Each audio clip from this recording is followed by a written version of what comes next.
Welcome to episode 2 of Photo Matching with Hull KR shirts. Today we're going to look at this 2008 home shirt. This one here was worn by Michael Dobson and I believe on his Hull KR debut. The 2008 home shirt, probably the last of the heavy cotton shirts. As I mentioned in episode 1, there is an awful lot of dye sublimation going on in shirts in the modern era, but this one now isn't classed as a modern era shirt anymore, which is a little bit scary really.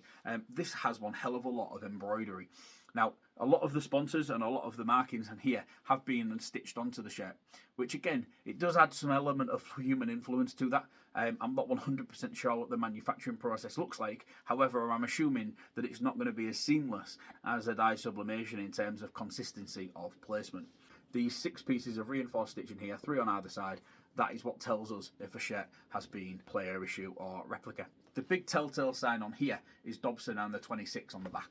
Now, in 2008, there was all sorts of different variations of placement.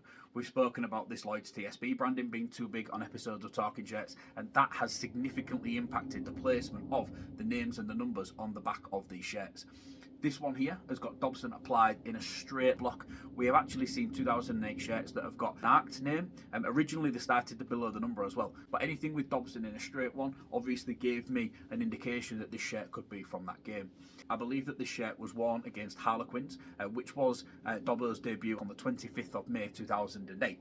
And I've been able to line up the Lloyd's TSB sponsor with the name Dobson on the back, and also line up the number with the name on the back as well. When we're looking at contact points, I'm looking where the D of Dobson lines up with the square in the Lloyd's TSB branding, and also the placement of the N underneath the B. I also look at the number 26 as well, and how that has been applied to the shirt. The top right hand corner point of the number 6 lines up almost, but not exactly, underneath the lower N contact point on the right. And also looking at the number 2.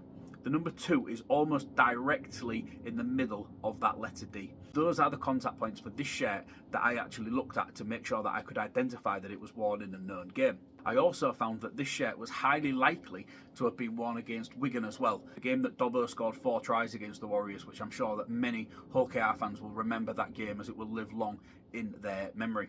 A lot of the design elements are embroidered into the shirt.